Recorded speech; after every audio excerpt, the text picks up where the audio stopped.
Good morning. I thought I'd take you through a well-known issue with the 1199s engines. Being other bikes as well, I know it affects Diavels, the V2 Diavels as well.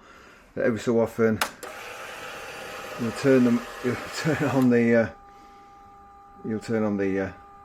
ignition, and you'll get this warning. So you've got the big engine light on, and you got the engine logo in the bottom right hand corner.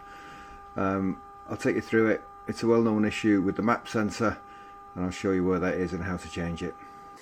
So here we go. The side panel off. There's left hand side on these bikes. So there are two map sensors. There's one here. You can just about see the tube up there going up to it, and then the other one's here.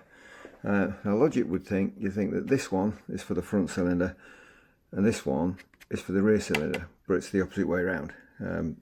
Apparently it's to keep the tube length that's doing the sensing, keeping it the same length. So I know this one was changed recently. I'm going to change this one here. This is what it looks like, and apparently it's a problem on the 1199s and any other bikes with a similar engine. They do go from time to time. Apparently the diaphragm in here just breaks and comes up with that warning light. So I'll get on with changing that now. As you can see, I've just electronically unplugged it. The old one's still in.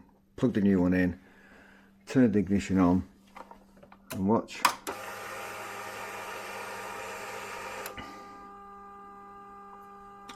Problem's gone away. Problem solved.